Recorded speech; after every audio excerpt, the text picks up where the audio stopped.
মানুষকে যত্ন নিলে মানুষ যে কত ভালো হয় আপনি কল্পনাও করতে পারবেন না। মানুষকে নার্চারিং করলে, মানুষকে পলিশ করলে, মানুষকে গ্রুমিং করলে, মানুষকে সঠিক তারবিয়া দিলে মানুষ অনন্য হয়ে ওঠে। প্রতিটি মানুষ অনন্য। মানুষকে আল্লাহ তাআলা দিয়েছেন অসীম ক্ষমতা। মানুষ যা কল্পনা করতে পারে মানুষ তা করে দেখাতে পারে। মানুষের কাছে অসাধ্য কিছু নাই মৃত্যু ছাড়া, এক্সেপ্ট ডেথ। তোমার জন্ম হয়েছে জিতার জন্য, বিজয়ের জন্য তোমার জন্ম। মানুষের শুরুটাই হয় বিজয় দিয়ে। ওই 20 কোটি শুক্রাণুর প্রতিযোগিতায় সবাইরে পেছনে ফেলে সেদিন আমি সফল হয়েছিলাম, সেদিন আমি বিজয়ী হয়েছিলাম। সেদিন আমি এত ছোট ছিলাম মাইক্রোস্কোপ দিয়েও আমার অস্তিত্ব টের পাওয়া যায় না। ওই কম্পিটিশনে যখন আমারে কেউ হারাতে পারে নাই, আল্লাহর জমিনেও আমারে কেউ হারাতে পারে না। হারার জন্য তোমার জন্মই হয় নাই, তুমি আসছোই জিতার জন্য।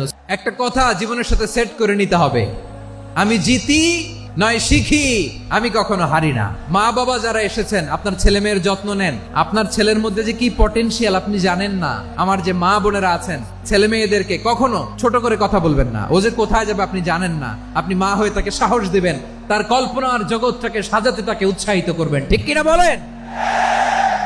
নৈতিকতা, মোরালিটি, ভ্যালিউজ দিয়ে নিজেকে সাজাও, ইসলাম দিয়ে নিজেকে সাজাও।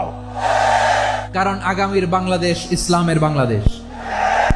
তাহলে মানুষের চেয়ে সেরা কেউ হতে পারে? মানুষের চেয়ে অনন্য কেউ হতে পারে? মানুষকে কেউ হারাতে পারে? আমি তুমি অনন্য, আমাকে তোমাকে হারায়া দেওয়া এত সহজ না। ঠিক কিনা?